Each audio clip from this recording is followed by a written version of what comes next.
Welcome to the station of decapitation without your head. I'm Nasty Neil, and it's starting fun, all right. And I'm joined by horror icons, the return of author and of the Venus Complex and female Cenobite, Hellbound, Barbie Wilde. Hi there. Hey, it's good to have you back. And narrator of the Venus Complex and pinning himself, Doug Bradley. Hello. Hello. Good to have you both here. It's great good to be here. Yeah, last time I saw Barbie was my first time in London. Yeah, that was a very fun time, but there's a lot less of me now. Oh, yes, I know. We were drinking. I was being sort of normal, but you were drinking monster cocktails. Yes, there. Didn't your mother ever tell you not to eat anything bigger than your head? Eat or drink. I guess I missed that one. Right, yeah. It was supposed to be for like 4 people, but they let me order them for myself. So no, that was at Fright Fest, and I had a wonderful time. It was the first time I'd ever been to Fright Fest in London, and I saw a great film there called The Devil's Doorway, and an Irish film directed by Aislinn Clark. I'm probably mispronouncing her first name, but and also we watched a series of horror shorts. And it was enormous fun. But you saw many more films than that, didn't you? Yeah, probably my favorite one there, and I wouldn't really want to call it a horror movie. And it's not really anything like the title suggests, but it was The Man Who Killed Hitler and then the Bigfoot, which that was great. And people starting to talk about it now. Sam Elliott. With Sam Elliott? Yeah. I love Sam Elliott. He's made some very interesting choices in his life as an actor. But we're sort of not. We've got a little bit. What's the word? Doug, you know the word. What are we doing? Do I? Yes.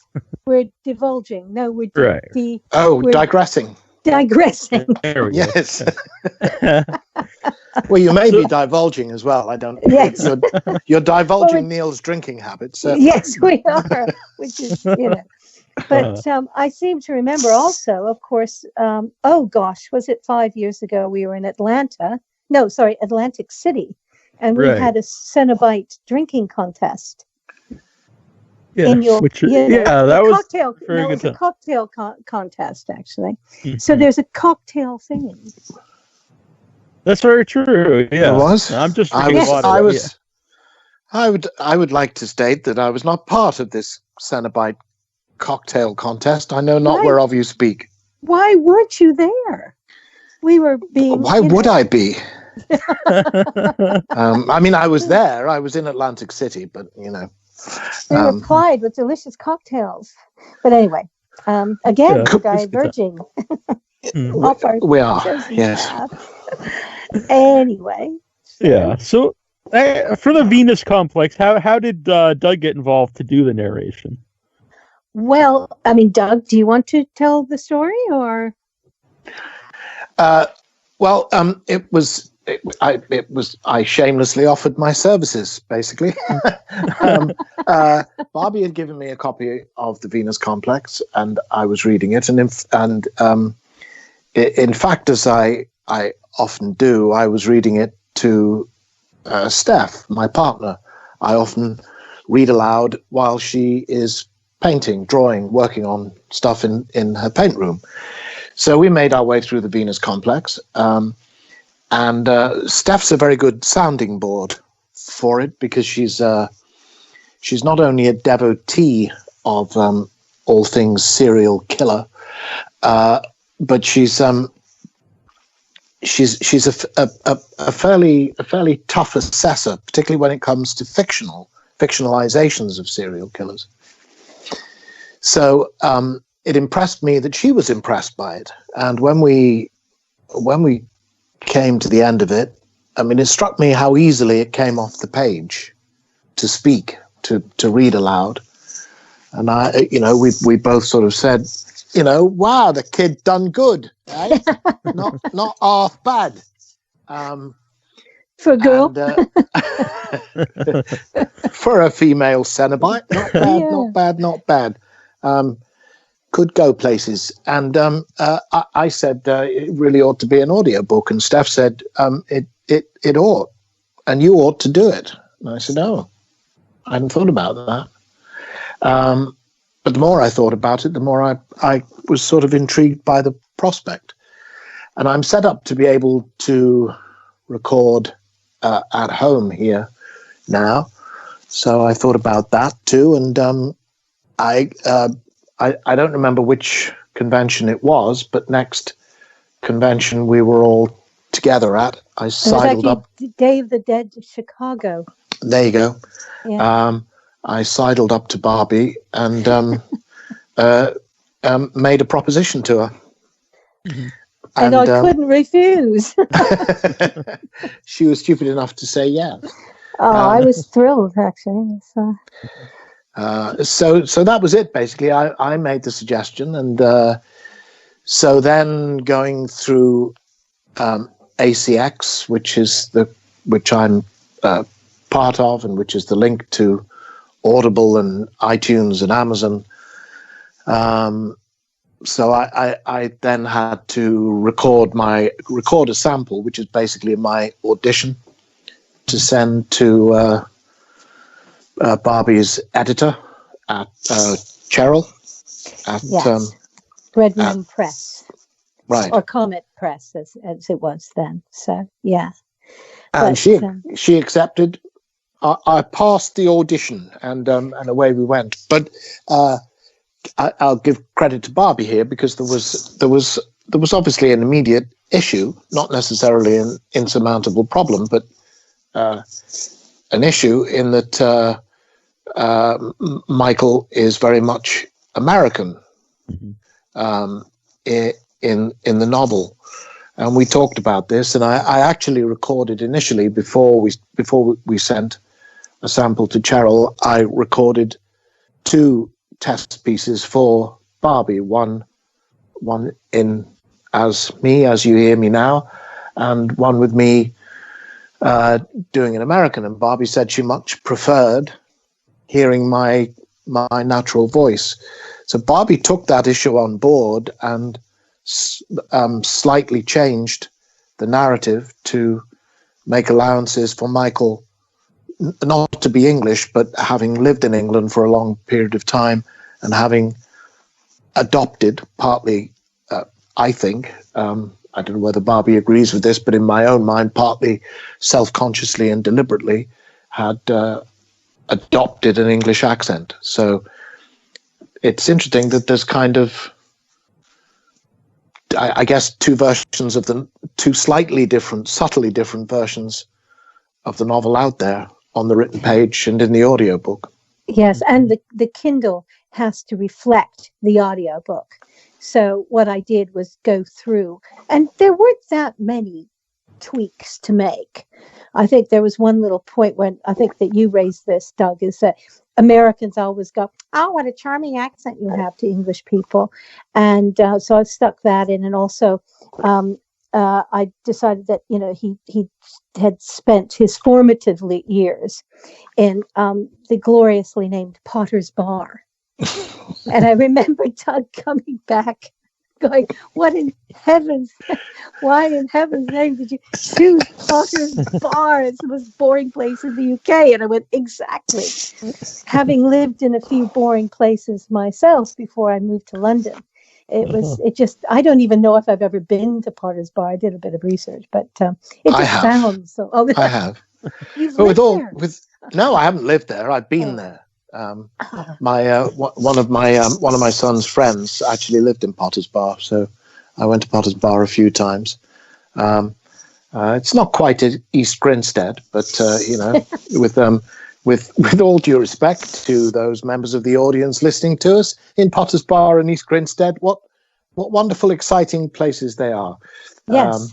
Yes, we don't want to get any complaints about people living there going, "How dare you cast asparagus on our beautiful towns?" But no, there was. Yeah, it's a little. It's. I mean, for those not aware, it's what would be known in England as a dormer town. It's a small town just north of London. I mean, literally, you drive north out of London, you cross the M25, which is the circular motorway that kind of encloses Greater London. literally once you cross the M25, you're in Potter's Bar. All right. That's it. It's a fairly unremarkable place, but many places are. Yeah, it's not as bad as Slough. I could have chosen Slough. Come, lovely bombs, and fall on Slough. It is not fit for humans now. John Betjeman. Oh God, he wrote a poem. Oh my God. You don't know that? No, I don't know it. Oh yes, Slough is an English new town. He got into a hell of a lot of trouble for that. I can't remember the rest of it. That's the opening lines of his ode to Slough. Come, lovely bombs, and fall on Slough. It is not fit for humans now. Well, I had the worst night of my life there. Which I will not go into detail. Good. And then 10 years later, I was going to a friend's funeral and our car broke down. And guess where we ended up? In Slough. And we had to rent a car and drive to Bristol. It was awful. It was like two horrible things has happened to me in Bristol. So, no, not in Bristol. No, not Slough. Right. Slough, Bristol's Slough. Anyway, which has nothing to do with Potter's Bar. Nothing to do with the audible version of the Venus Complex. Very true. Very. I was going to ask something that actually doesn't have anything to do with it either. But do you recommend any particular bar in London? What? Oh, I see. Well, yes. I don't know what the bar in Potter's Bar is, but it's not a drinking bar. It's not. People shouldn't get the idea that that this is a pub called Potter's Bar, owned by Mr. Potter. I see. Yeah. It's the name of the town. I don't know that I do have a favorite. I'm not a great habitué of bars, to be honest. If I lived in London for 30 years, I mostly went to my local pubs to watch Liverpool play football. The Hope and Anchor in Crouch End. I'll give a shout out to that. So I'm trying to remember the name of my favorite bar, but I can't. It's very near Piccadilly Circus, and you go down. It's in the basement. It's this huge complex, and it's like you're back in Hemingway's time. It is huge. And they have glasses that they call Nick and Nora martini glasses. And it used to be the Atlantic Bar and Grill, and now it's something else. Cafe Zeiss or something like that. Wow. It's fabulous. It's not cheap, of course, but if you want a stylish evening, and if you don't want to, there's a lovely tiny little Spanish bar called Bradley's. Oh. It's a little curved street that runs around that right opposite where the Astoria used to be, much lamented music venue in central London. The junction of Tottenham Court Road and Oxford Street, a little circular road runs back there, and there's a little Spanish bar called Bradley's. Sounds good. Yeah. I've only been there a few days, but I really like Ye Old Cheshire cheese. Because when you go downstairs, it's like carved. Right. It's like carved into like a cavern. Ooh. And Steph's favorite is Bar Italia in Soho, but because she's a devotee of pulp and all things Jarvis. Of course. I like Soho. Yes. Yeah. So, Barbie, when you hear Doug, narrate your story, does it change how you view the character that you created to hear someone give him a voice? Well, it was an extraordinary experience. I mean, it's sort of the next step to the, hopefully one day movie, in that hearing somebody else interpret my words. Because of course, when I was editing and writing the book, I would read out the entries to my long-suffering partner, because you have to have an ideal reader, someone who you can, understands your stuff.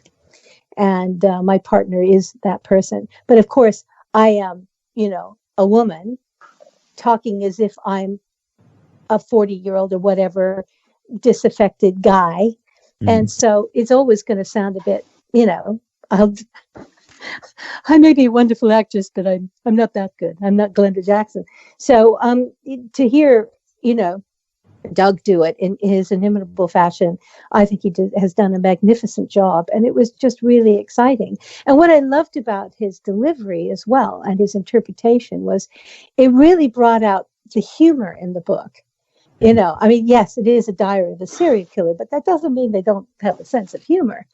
And we and I think that, there were also really, tough bits. Of course, I'm familiar with them, but at the same time, when he's detailing his murders and his, his seductions of these women, but he just did such a wonderful job. And I have, Doug, I hope you don't mind me saying this, but you do have one of the best, and everybody has mentioned this, how what a wonderful voice you have. And why, thank you, darling. Thank you, darling. And I think he's done a wonderful interpretation. It was great because for the first time I could step out of me, because I created this guy, and I could listen to someone else saying my words, and it was wonderful. It was sort of revelation. Now, Neil, can I ask you a question? Sure. Because you've read the book, and now you've listened to the audiobook. I mean, what do you feel? Yeah, it's really interesting because I loved the book when I first read it, but then when you listen to the audiobook, you notice things that you might not have noticed before. Kind of like, actually, I do think what you said is correct about the humor is more there when you're reading it, when you're hearing it in someone's voice. And the fact that it's written in the first person, so it's really, it's almost like voice acting because it's one person doing the whole role. So it's really weird. That's a totally different experience listening to the audiobook as it is to reading the book. Well, it certainly changes the nature of it. We actually had this discussion before we got going because obviously when you read it on the page, you read it very much as it's presented, as diary entries, as a therapeutic journal, as Dr. Clueless has prescribed for Michael to do. But it struck me as soon as I started preparing it that spoken, it becomes something very different. And I actually suggested to Barbie at the beginning the possibility that these were actually tape recordings rather than a written journal.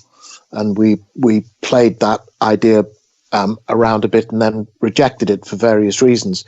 But it immediately changes the nature of how you're hearing it, because it becomes obviously much more of a confessional than the idea of it being a written journal that you've come across and you're reading. This is actually someone telling you, this is how I felt, and this is what happened. This is how I murdered. Are we doing spoilers? I don't know. Well, it just occurred to me that we're all talking about the Venus complex, but people might not know about. Well, there you go. Tell us about the Venus complex. There we go. Yeah. Well, I'm sorry for interrupting you, Doug, but I suddenly thought, hold on a second. When people are listening to it, and they don't know what the book is about. It's basically a diary of a serial killer, but it's more like it's a diary of a man who's been in a car accident that he caused because he was sick of life and very sick of his wife. And he survives and she dies. But he's got front temporal lobe damage, loss of impulse control, and he starts being plagued by nightmares, which are highly sexual in nature. And it just builds up. And then he sees this woman. He becomes totally obsessed by her. And then he gets this, she's a forensic psychologist. So he gets this great idea of, wow, why don't I create a serial killer? And, maybe I can get involved because he's this art history expert and he creates these, murders that have an art signature. And he thinks maybe he'll get invited into the investigation so he can sort of make a move on this, forensic psychologist babe that he's hot on. And it then goes on from there. But then, of course, he gets rather into his little art project a bit too much and starts going, I'm really enjoying this. So it is what I wanted to do was, rather than explore the violence, was to explore the sexual mindscape of a serial killer.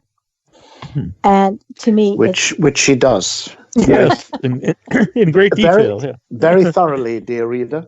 And she is not ashamed to call a spade a fucking shovel either. Well, it's my inspiration in many ways about this, because the book actually started out as following the forensic psychologist on this case. And I got so bored because I thought, hold on, this is like any other book about serial killers that I've ever read.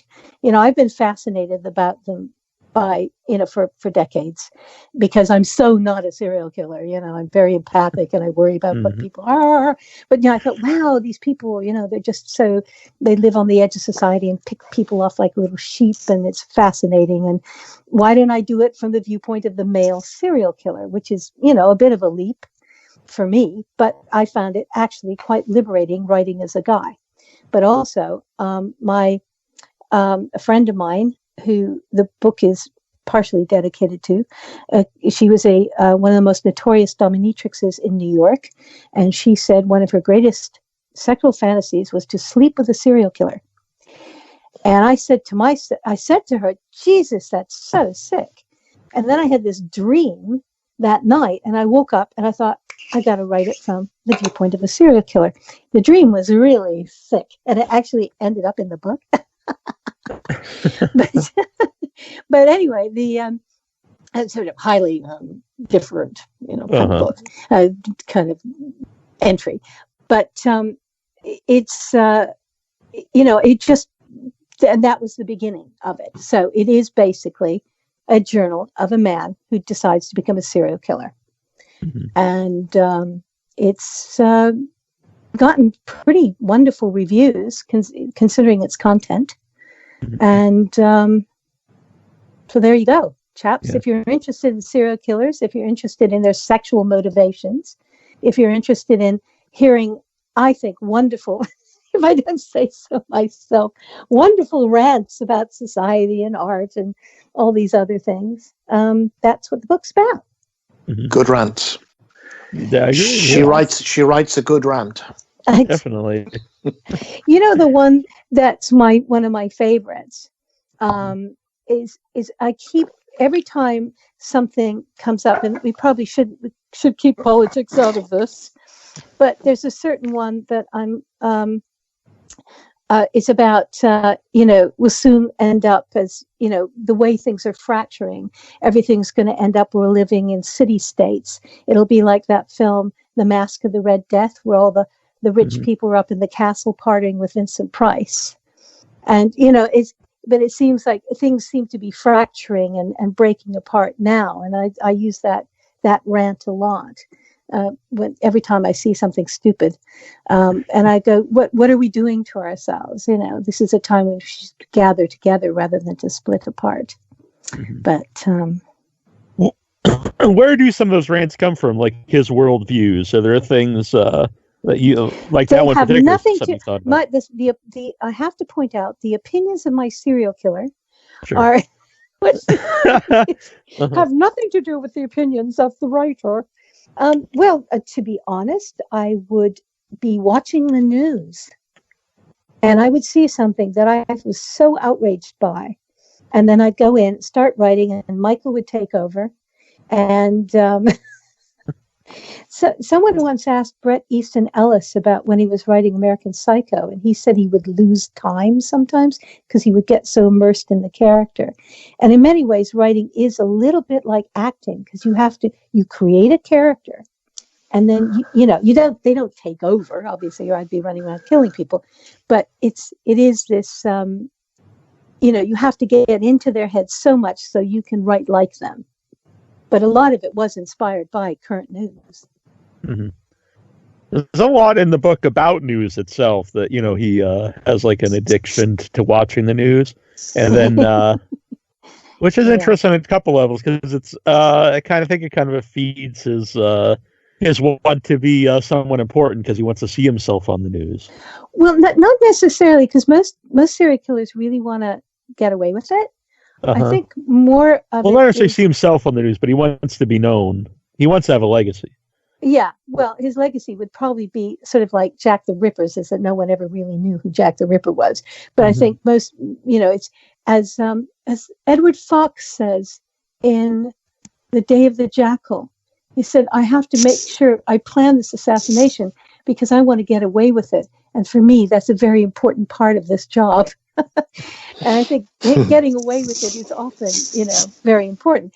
But I think which as far as no, sorry, I was about to give another spoiler. Are we not doing spoilers? Oh, we can do a few, yeah. Right. Well, I was just going to say, to all intents and purposes, although it appears to be an ongoing story, Michael has got away with it. Yes, and to be honest, I am. At some point, I do have the bare bones of a sequel, which I must get my butt down and start writing.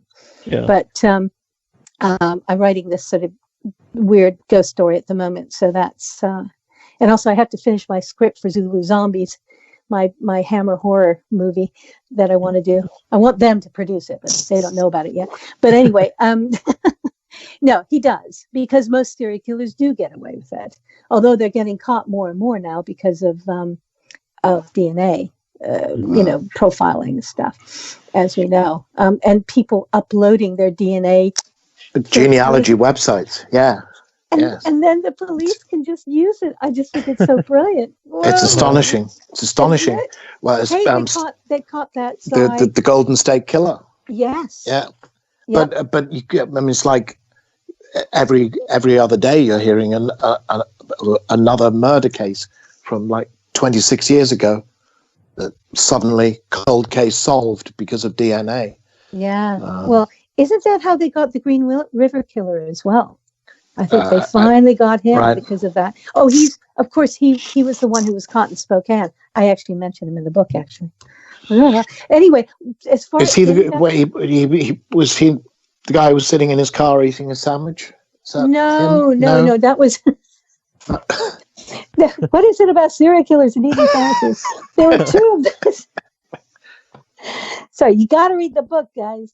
No, there was one, Arthur Shawcross. He was Rochester. Yes. He was eating a sandwich. Yes. And then there were the two. There was the couple that killed people. I can't remember their names. Yes, Michael, my hero, anti-hero, my serial killer, Professor Michael Friday, took real umbrage at that because they were so stupid because they left all these clues. But because they went from state to state, it is difficult to track these people down because everybody has their own little police force, and of course the police hate handing things over to the FBI because they want it, blah blah blah. But I think getting back to the thing with news with Michael, it feeds his misanthropy, his kind of not loathing of the human race, but when he looks at how moronic the human race is, it makes him feel better about himself. I think also something that came through to me very much is it all demonstrates his disconnection. So as with watching the news obsessively, he's watching the world in the goldfish bowl of his television. To a large extent, I had the feeling that that's also how he views the world outside, and it's I think one of the really clever things that Barbie has done here is although she establishes early on that Michael is to a greater or lesser extent brain damaged, he remains fully cognitively intact. I mean, he's intellectually not impaired, but emotionally, empathetically shot to hell. And what's very clever is that he at the beginning of the novel, he's not a serial killer watching the news obsessively. He watches the news obsessively. He makes a conscious decision to be a serial killer.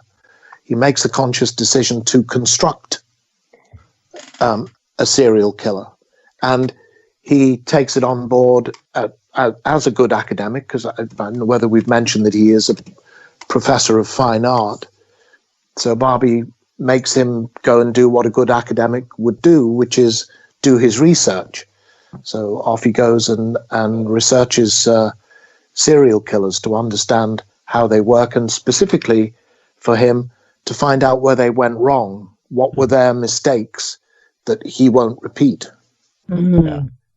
Yes, I think that was the I was talking to some friends. They were from Detroit, and one of them was a minister, and they were in London at the time of the Shipman case that came up. This was a GP who murdered his patients to get their money from their wills. Possibly hundreds. I mean, I don't think they'll ever know exactly how many he killed, but possibly running into the hundreds. Yes, but I said, he really kept it together for so long, yes. And then he kind of lost focus, and the minister burst out laughing, saying because it seemed incongruous to him. He said, because you're obviously talking from the viewpoint of someone who's absolutely fascinated by this guy, but he lost focus.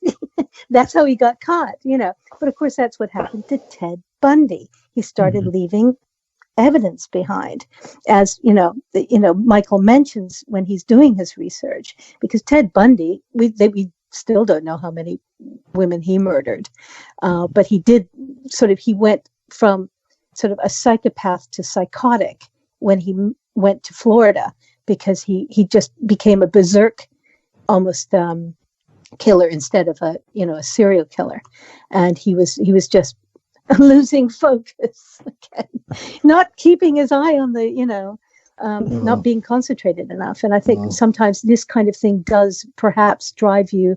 Well, they're obviously maybe mad, but it's yes, that's the thing. Yes. The one of the phrases that I really, the first book I ever read, which was The Order of the Assassin by Colin Wilson, and that's when I first learned about serial killers. And it was something that Colin Wilson said, is that he made the decision to be out of control. And I really liked that sentence, because it I'm going to be out of control, but I've made the decision to be out of control. And that's kind of what Michael does, because his life is, as you said, he's so disconnected from the human race. It's not necessarily from reality, but he can't get any emotional connections anymore. The fact there's really no, you called me anti-hero, there's like no hero to kind of root for when you're writing it. Do you ever think about that? Like, how do I make this so people still, want to read about someone who isn't a good guy? It's difficult. That's why, the thing is, I suppose because I created him, I'm forced to like him, I suppose. I've got a friend of mine who slightly despises me for having written this book. She said, how could you write such a misogynistic book? And I said, it's not misogynistic. He hates everybody.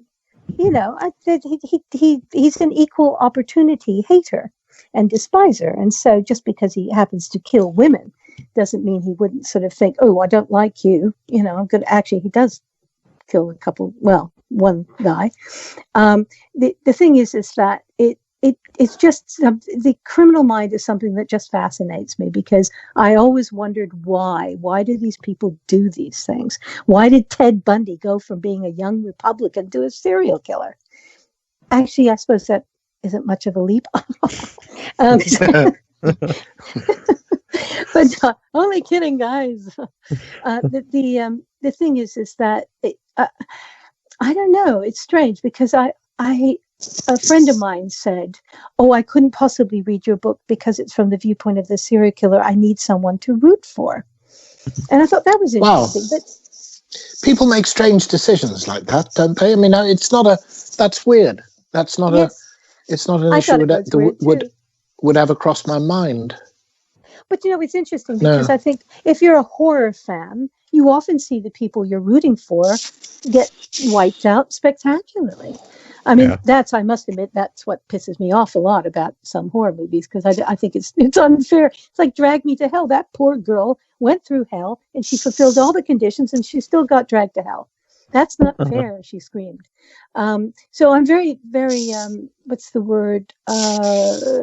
Very fussy about the kind of horror movies that I watch, because I think it's because not this necessary thing but I think that there is a lot to like about Michael. There's a lot to be, or perhaps maybe the word is a lot to be fascinated about. I would use that word. I don't think there's much to like about him. But hey, I created him. I have to like him. Hey, I read him. And edited him, which was much harder work, I have to say. Some of the because I did all the editing, and the reading is easy, goes by quite quickly. The editing is a chore and takes time. And with some of the chapters, some of the longer chapters, I think a couple of the first seductions and killings, I felt like I was trapped inside them for days. And you obviously when you're editing, you're going back and back and back and over things and changing things, re-recording a couple of things here. And at those points in the editing, this stuff did start to get into my head. Because as I've said, Barbie doesn't hold back on either the sexual detail or the killing detail. And in a couple of those chapters, while I was doing the editing, I did begin to feel kind of infected by Michael, because I couldn't get away from it. I had to keep going back to it again and again and again. But it's an interesting aspect again, and part of what drew me to it.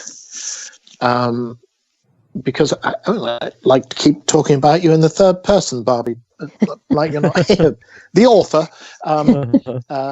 explores the sexual side of things in great detail, and because Michael prepares his entrapment and seduction, and so we have a lot of descriptions of the girls and their lives, and him setting up his meetings and meeting and hooking up, and the seduction and the sex.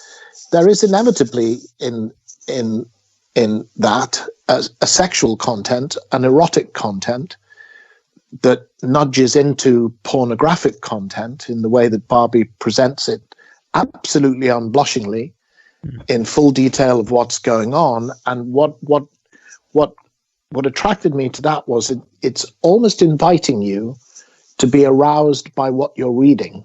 Mm-hmm. And then you get the payoff, the denouement, which is, well, ought not to be. If you find any of that arousing, consult a psychiatrist immediately. I'll have to make a schedule here for the show. But what intrigued me was that, of course, it's the denouement is the only thing that Michael's interested in. The girls and their lives are entirely incidental to him. The sexuality and the act of the sexual union between Michael and the girls is entirely incidental to him. It's all a process to lead to the killing, and then the thing that he's ultimately really interested in, which is his arrangement of the corpses. Mm-hmm. I don't know whether the author agrees with me on that, but that was my feeling of what part of what intrigued me about the processes of what you were presenting on the page. Well, I mean, obviously, this is his, creating these sort of canvases, if you like, to intrigue the forensic psychologist is one of them. But I think, he was starting to get into his project a bit too much too. But then, of course, it had to get, well, don't let's say too much, but, cut short. And then he has a disastrous episode with Gertrude in Rochester, which you can't tell me you didn't find that was funny. Well, of course I did. I hope I made it funny. You did. But, it is, this is what happens when you deviate from the plan. No, but I mean, like I'm saying, all the books I'd read before, I've read, like Steph had read a lot of nonfiction stuff about serial killers, and my fair share of great novels about serial killers. But I'd always wondered, you can't tell me that these guys don't think about sex, and they are mostly guys, but what are their sexual thoughts? And I actually read this rather unpleasant book called Lustmord, which were the writings of serial killers. And, there's some pretty disturbing stuff in there, but it just didn't see, I thought, we always think about the violence, but there is some sort of sexual sort of motivations in here.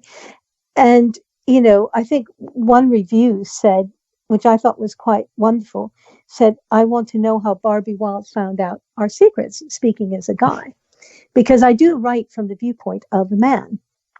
And, I think that some women are probably maybe disturbed, or, the fact that there are some men out there who regard women in a certain way. And unfortunately, a lot of it is, I don't know if I'm putting it in the right way. I'm not saying all men want to be serial killers. But what was that wonderful thing that, Margaret Atwood said? Men are afraid that women will laugh at them, and women are afraid that men will kill them. Do you remember? Have you heard that one? I have not. I have not. I think I'm not sure I agree with it, but I would need to. I think this is. I'd need time with that. Yeah, I think this is more in reference to the big TV show that's been out based on her book, The Handmaid's Tale. Mm-hmm. Mm. She wrote that, but I mean, this is sometimes, a fear that women do have. It is something that I'm not saying that all men. But isn't it all? But okay, we'll wander into all kinds of territories here. But isn't it also a latent desire not to be killed, but the sexual act, even at its most loving and consensual, at its most passionate, is also a violent and often aggressive act, consensually aggressive. Mm-hmm. Okay, do you know what the French call an orgasm? The little death, isn't it? Yeah, le petit mort. Le petit mort. Yes. Yeah.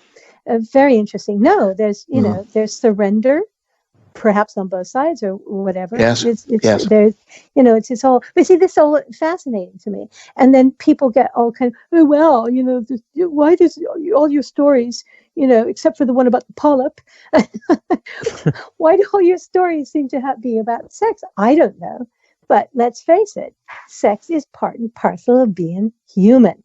And it's only the Anglo-Saxon world that's so uptight about it. I mean, for years, I thought this was very funny. And there's a wonderful book called The Naked Ape by Desmond Morris. Mm-hmm. And he said for centuries, humans always said that the largest member of primates was found in gorillas. No, that's incorrect. Human males have the largest. Neil, can we say words that are not? Yeah, you say anything you like, though. Okay, largest, penis. Thank you, darling. I believe that's the word. Dicks, prigs, whatever. I think it's right, yeah. But all those things were so intense. Schlong. is that basically, isn't that hilarious? For centuries, man has said, "Oh, that honor belongs to gorillas." No, actually, take it and wear it proudly. Human beings have that. I thought dolphins and whales had enormous. Well, I think you said I said primates. primates. Yeah. That's Okay. AP people. Okay. AP people. AP people. Okay. AP All right. people. I didn't know that. Did Desmond Morris go around personally and measure the penis of every simian? Because he's a zoologist. Okay. But I'm saying that he did it personally. But I think enough people have probably done it. The Masters and Johnsons of the gorilla world. Exactly. But I was raised in a very, my mother was a lapsed Catholic, and I'll never forget her seeing the title of that book and being horrified at the very concept of how anyone could call a human being a naked ape. She found it absolutely, beyond insulting and horrible. And if you read the book, it's a wonderful book. But, I sort of don't look at things like this. But, I'm just saying, it's I think, especially women, and, I'm not saying, as a woman author, blah, blah, blah. But the fact is that why not explore these subjects? Why are we so coy about it in the Anglo-Saxon world? I actually don't think, the French would, blink at this kind of thing, especially, oh my God, the Scanders, who've been churning out some wonderful sort of dark, disturbing noir thrillers for the last few years, who would have a problem with it. But the Anglo-Saxon world does. And I find that fascinating. And I just think, why shouldn't I write like this and say these, come up with these, motivations for a character? Mm-hmm. And in the book, Michael talks a lot about giving the women that he's killing orgasms. And I think it's... maybe you can say why you put that in there, but to me it's more about the power that he has of actually doing this to them while he's killing them, not necessarily for their pleasure, but his own ego. Well, as he says in the book, to him it was this wonderful conundrum: can I kill her and give her an orgasm at the same time? Right. Right. Now, as we know, I mean, maybe you don't know that sometimes, strangulation can heighten erotic response, which is why people, we've seen evidence of people, accidentally hanging themselves to death because they were trying to achieve some sort of sexual high.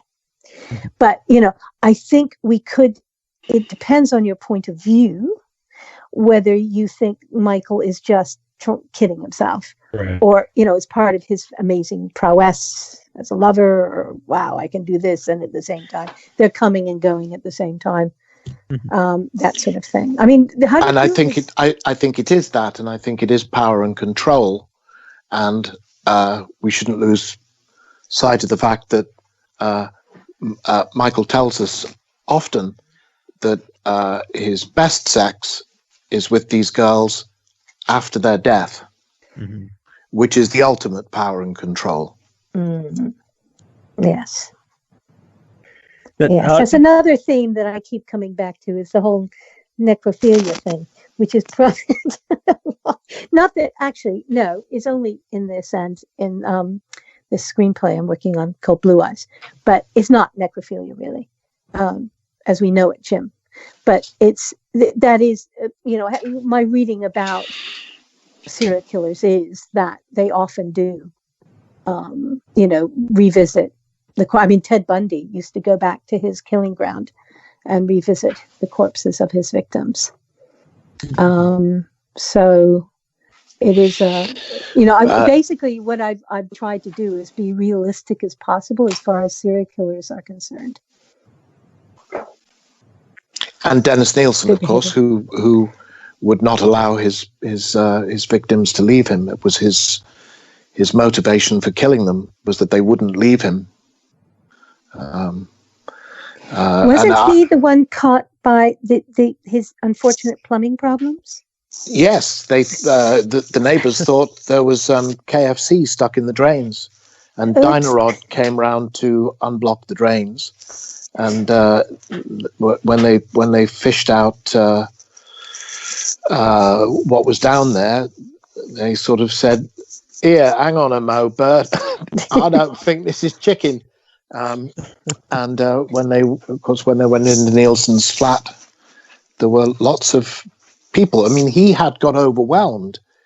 He couldn't deal with the number of bodies he had. They were under floorboards. He had heads cooking in pans, dissolving in baths. I mean, he had got completely overwhelmed by his own killing machine. But I mean, I would recommend Brian Master's wonderful book about Nielsen called Killing for Company.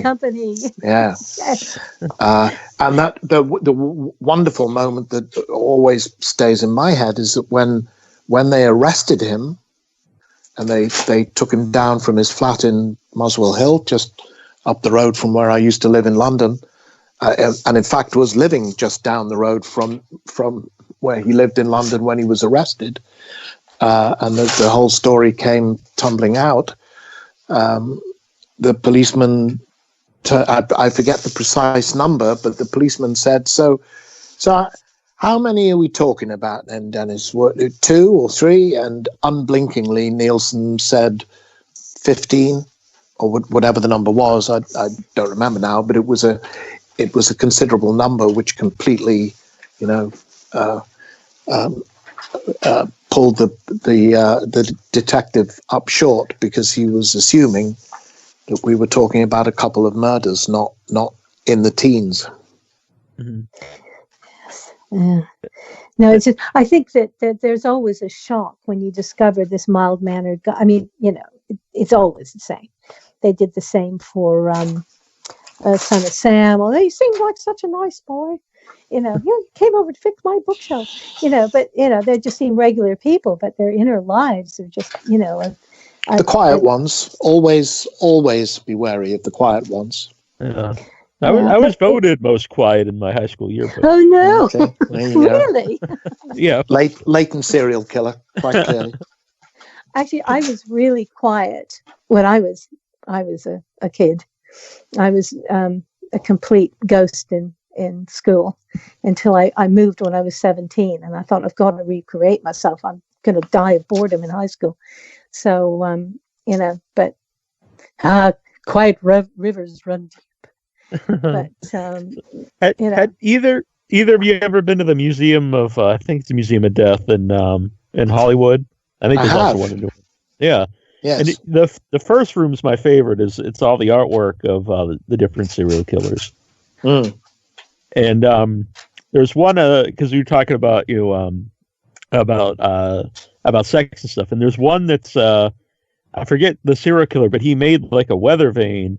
And it's like all these rooms, and each one's like a different sexual position, and it actually, it's moving parts. And he made it over like years because he had to steal little pieces of scrap metal to put it together, and that's what he decided to make. But it's that whole room is very interesting.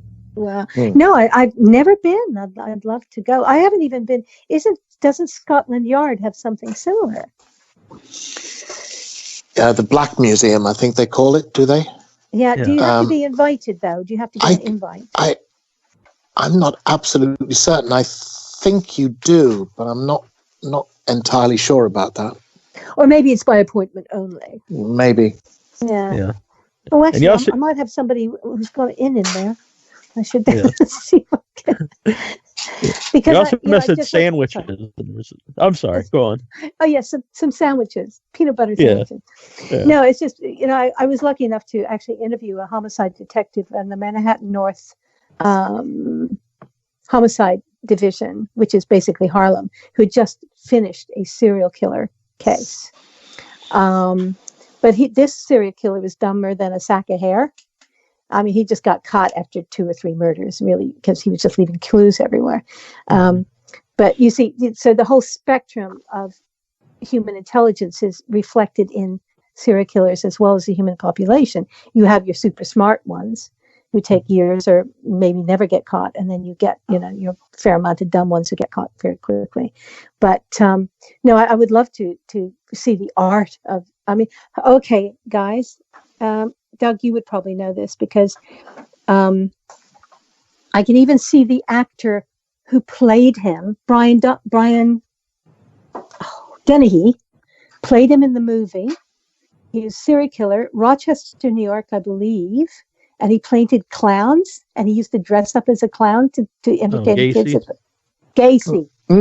Yes, John Wayne Gacy. Yeah. Was it Rochester, New York, or was it? I'm not thinking of someplace else. Where was Gacy's killing field? Don't know. Say again. Chicago. I'm being told off screen. Thank you.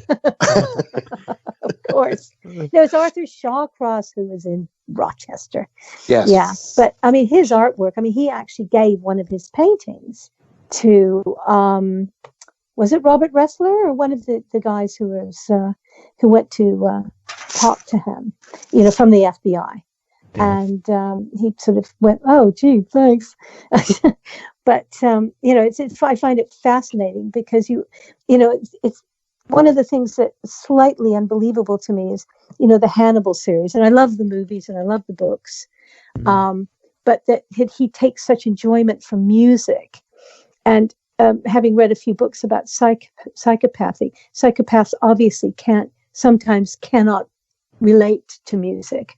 They don't get any emotional thing from it.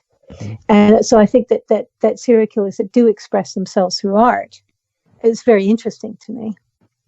Because, I mean, I guess it doesn't necessarily have to be an emotional thing when you paint a painting of yourself as a clown. But, of course, it could be an ego thing. But it would be, I'd love to see the artwork of serial killers. There was, when I was talking about the sandwiches, there's one, and it's not done well or anything, but it's like a comic strip from The Son of Sam that's in the Museum of Death, and it's how to catch a fat lady, and it's like he goes and like makes a meatball sub, and then like tempts a woman with this meatball sub, and then it's terrible to laugh at because it's awful, but it still made me laugh at the same time. But it's weird that you seeing this comic strip that the serial killer made, and he's got little smiley faces on the meatballs, and oh my God. Does he kill the fat lady? In the comic strip, yes. Yeah. Oh, but he probably didn't know that. That's interesting because he was sort of his specialty was courting couples. Mm. So, but maybe the fat lady represented his mother. Yeah. I just watched my favorite serial killer movie actually recently. Well, just a couple days ago. First, I watched a film called Hitch, which is about the making of Psycho, starring Anthony Hopkins and Helen Mirren. Mm-hmm. And Scarlett Johansson is uncanny as Janet Leigh. And then I watched Psycho. And I still say that that's one of my favorite serial killer films because every time I watch it, I see new things about it. And they're eating sandwiches in that film. That's true. Yeah. So we can have a whole sandwich kind of little, yeah. I actually live in Sandwich. That's the name of the town I live in. Oh no. There you go. And so of course the Earl of Sandwich invented sandwiches. Yeah, that's actually who it's named after. But we should open a sandwich bar somewhere with all the sandwiches named after serial killers. I like this idea. People can send in the Bundy burger. Ideas. We could have a Bundy burger. That's about it for me. Bundy burger. No, I don't think we'd get a lot of people. I don't know. I think you might be surprised, to be honest. Well, I think one of the things I do mention, and I hope the American audience out there understands, is that there does seem to be an extolling of violence. The fabulous old West, our fabulous heritage, and people were shooting each other with, and all this sort of stuff. I mean, violence is kind of I don't know if it's the thing is we all are interested in it. I mean, I like going to see violent action movies. So I should, just because I'm Canadian doesn't mean that except Canadians are the nicest people on the planet, of course. Is that there is this fascination with violence and serial killers, everywhere, really, when it comes down to it. But there's a wonderful book called Homicide Detection by Verneth Gerbreth, which I read. And he said the difference between detection of serial killers in America versus virtually everywhere else is that every time you go in and see a dead body, you assume it's a murder until things are proven otherwise. And in Germany, this person was found dead, and the coroner came in and said, "Oh, it's obviously a heart attack." And they were putting, I'm saying this is like a heart attack, and they were putting the body up on a stretcher, and a knife fell out of its back. That's just, the difference is, I don't know, maybe it's just the kind of realism about the American criminal things that happen, but always assume it's the murder until proven otherwise. I don't know why I'm saying this story, but well, let's get back to talking sandwiches. Well, say the Venus Complex, you get on audible.com and Amazon, which I'm a member of audible.com anyway. I'm a fan of audiobooks. And you mentioned Blue Eyes. So when do you see that coming out? Well, we've had a bit of a blip in the production. We almost got some funding last year. So this is kind of, it's a sort of a, what do you call it, fever dream of a movie. It's basically, have you seen the movie Under the Skin with Scarlett Johansson? I'm not sure. It sounds it's a very interesting film. It's a horror movie, sort of fantasy sci-fi horror movie. And then just think Under the Skin meets Bukowski's Barfly, and you've got Blue Eyes. So it is and I'm co-writing it with former editor-in-chief of Fangoria, Chris Alexander, who's directing it, co-writing it, doing the music. He's a very talented composer, and we've got it pretty much cast. We're just searching for funding. And, in the way of all independent things, certain things have fallen through, but we're going to go ahead with it regardless. So that's exciting. And I've got a few other little writing things. I've got a new story out called Patient K, which is it's a story about a ocularist, which is a man who he is it's a woman who has a prosthetic eye, goes to this guy to get a new prosthetic eye, and it turns out he's a sexual pervert. Surprise, surprise. It's a Barbie Wilde story. And it's available on its own through Domain Publishing on Amazons, all the Amazons. So you can download it for a tiny sum and read my disgusting little story, as a Kindle. That's out now. And I also have my short horror story collection called Voice of the Damned, which contains 3 female Cenobite stories in it. And of course, there's the Venus Complex as paperback and Audible, narrated by the fabulous Doug Bradley. Yes. I have to ask Doug, how did you get enter into Blackcraft Wrestling as the future? Came out of a clear blue sky.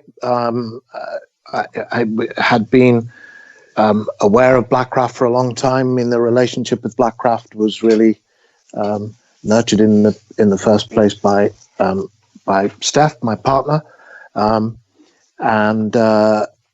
we had done some crossover shirts. We had got to know Bobby at Blackcraft very well. He basically contacted us and said, "I've got an idea. I want to launch Blackcraft Wrestling, and I want Doug to be involved." And so it was as simple as that in the first instance. And for me, it was I've always said part of the fun and the horror of being an actor is that if you after each job, if you sit down and make a list of what you think you might be doing next, if you wrote down 100 things, the thing you actually wind up doing next is the 101st. that you would never have thought of, and wrestling would certainly have been it for me. Yeah. But here I am, and it's tremendously exciting, and I'm having a lot of fun with it. Mm-hmm. I've seen some of the promos on online. I thought they were fantastic. Next live gig coming up in Jersey City at the beginning of April. Now, growing up in England, did you watch wrestling at all, like Big Daddy? Well, back in the day? well, I can go back before Big Daddy and Giant Haystacks. In the 1960s, when there used to be every Saturday afternoon there was a sports program on which ran all afternoon on both the BBC and ITV, and one of the first things they showed was professional wrestling. And the commentator's name was Kent Walton, and he always introduced welcome people as the audience as grappling fans. Welcome, grappling fans, he would say. And there was no showbiz to it in the way that we're used to now with WWE. It was men in speedos, basically. But it wasn't so different. There was the bad guy who was called Mick McManus, and I remember Billy Two Rivers, who probably lived in Peckham and was called Fred, but he sported genuinely the first Mohican I'd seen outside of the movies, Mohican haircut. Uh-huh. And he was supposedly, Native American, and I'm sure he wasn't. And a guy who really fascinated me was called Jackie Pallow, who was bringing showbiz elements in because he had like a cloak and dyed blonde, quite long dyed blonde hair. And he used to do ballet exercises in the ring as his warm-up, using the ropes as his bar, and a lot of his moves he executed like a ballet dancer. Mm-hmm. So I was always kind of intrigued by him. And I remember watching that stuff. I could never have identified myself as a fan. Mm-hmm. And then when it got its revival later in the Big Daddy and Giant Haystacks era, I kind of ignored it. And then my kids, particularly my son in the 1990s, got very into wrestling. So this would be, I guess, around the Stone Cold Steve Austin period. He got really. He had his wrestling figures and his wrestling ring. He got really into it. So I watched a bit of it then, but still would never have called myself a fan. To be honest, I guess I kind of fell into the lazy trap of sneering at it because it was fake. Mm-hmm. And of course it is to some extent, because we know they're not hitting each other in the face all the time or kicking each other in the kidneys when they're on the floor, and the results are pre-decided. We know all that, but having been up close and personal now to a lot of sweaty men in speedos, for the rest of them, that's not like your personal life. Well, yes.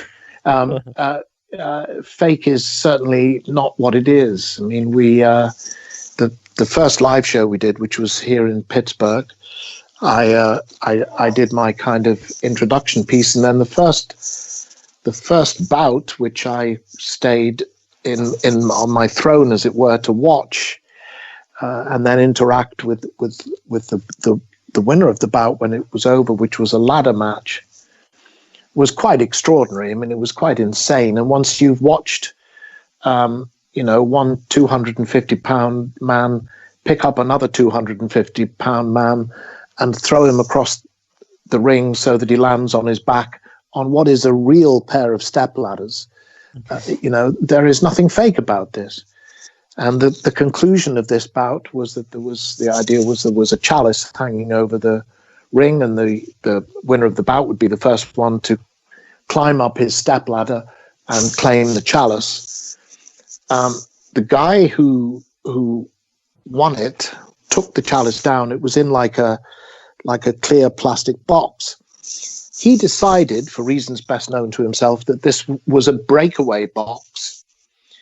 So he got hold of it in one hand and smashed it against his head.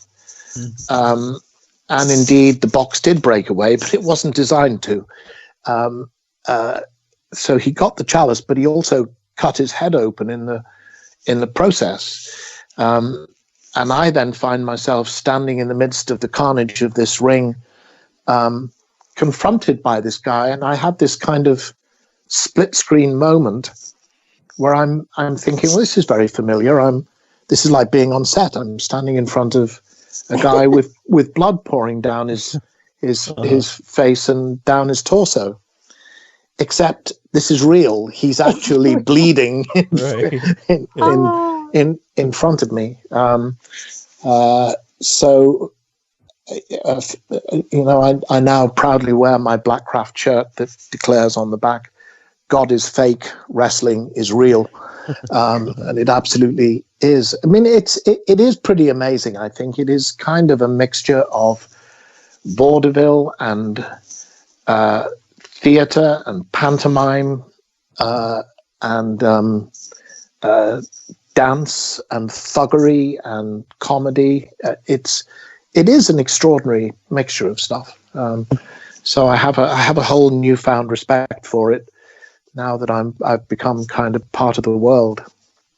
Yeah. But it's interesting because a young friend of mine, who I've known since she was a nipper, Miss Lexi Rose, her name is, and she is doing her first wrestling match this coming Friday, I believe. Ah. Oh, wow. And she's been posting pictures of her self-training and little videos of her working with this trainer. And I have to say, she looks magnificent. I mean, she's actually, she has, her job is, she's in, the production end of, showbiz. But, this is her, and I think it's an interesting choice for her to make. But obviously she looks great, and she's, feeling empowered doing it. I think there was a wonderful TV show. Wasn't it called Glamorous Ladies of Wrestling or something? Right. Yeah. They just made a Netflix fiction we series watched about some episodes. I loved it. I thought it was quite interesting.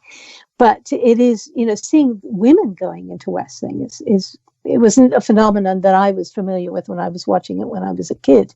But of course now it's very big, women wrestlers. Yes. But it's interesting. Yeah. For people who don't know, I do a weekly wrestling podcast and interview many wrestlers. Oh, what's it called? I've been a life in your head, so it's in your head and without your head, right? Wow. Yeah. So you should go along name. to Jersey City. I would love to. Honestly, the first time I heard about Doug being in wrestling was a caller on a wrestling show called in and said that he met Doug at a convention and he had some of the wrestling stuff there. And so he called. It was like right after he was there, he called into the show to tell us. And I was like, wow, that's very cool. Yeah. I went and bought myself a Preacher t-shirt. Good. Yay. Good man. Good man. Yeah. So where can you follow you guys on the internet? My website, dougbradley.com, and I'm on Facebook. I don't do Facebook, but there's a fan Facebook page, and I'm on Instagram. I don't twit. I have a Twitter account simply because somebody was running a fake Twitter account. So we created a Twitter account for me just to stop that happening, but I don't use it. I've never done Facebook personally. I steer clear of all of that crap. So, I post on my Facebook page, and we post news of stuff coming up. which will, of course, include this. Is this going out live tonight? Yeah, it'll be on tonight on the at 8 o'clock Eastern. Well, which is a curious experience for people who are listening to this live. Yes. As I am not live, asking whether this is going out live. Uh-huh. I actually wrote down the time cue. I was going to edit it out, but now since you said it that way, I think I'll just leave it in. I think it'll be entertaining. Yeah. Well, I think I tried to tag you, Doug, actually, because I put up a little movie. Yeah, I was very impressed by that. Yeah, a little what? A little movie of the wonderful poster that Neil has designed, but I couldn't sort of find you. I sort of put at Doug Bradley, but it didn't. That should tag your page, but it didn't. But I could sort of post it on it. What, for Instagram? No, for Facebook. Okay. Also, I think I did tag you on Instagram, but I'll go back and do that. This is, actually, we're talking technical stuff here. You can find me at Barbie Wilde. I am shamelessly self-promoting on Facebook and Twitter and Instagram. Instagram, I guess, is still Barbie Wilde. And Facebook is Barbie.Wilde, Barbie Wilde, author, actress, The Venus Complex by Barbie Wilde, Voices of the Damned, and Blue Eyes, the horror movie. So those are my presence on Facebook. Yeah. And also BarbieWilde.com. Right. For people who have seen Barbie Wilde in person at a convention and they see that amazing banner behind her, I designed that. He designed that, and he designed the wonderful banner that's on my Facebook banner thing, cover thing. Hello? What is that? Your cover art? Yeah, I never know the name of that either. I know the display picture is your main picture. Yeah. The cover photo. The cover photo. Yes, Neil is a very talented designer of banners, and I've used him for years now. Thank you, Neil. Very welcome. And yes.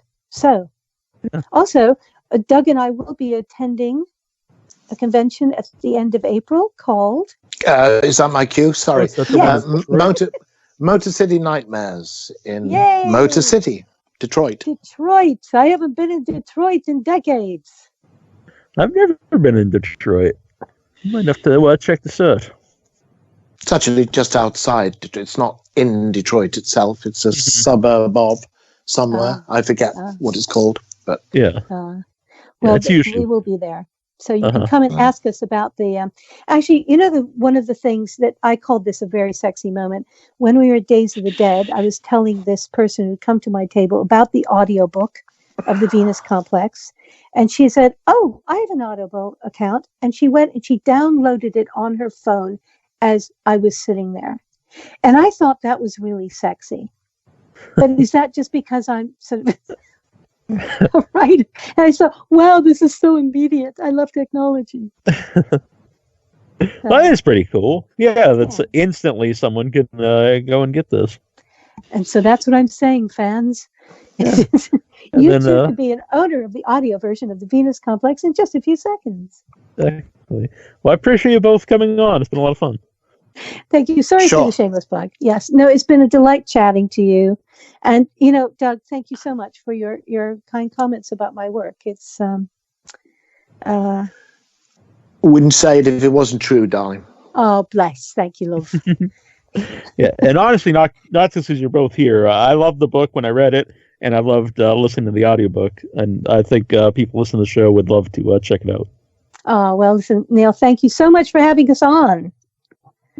You're very welcome. Thanks for coming on. Okay. Bye, Bobby. Thank you. Bye, everybody. Thank Take you. care. Bye. Lots of love. Bye.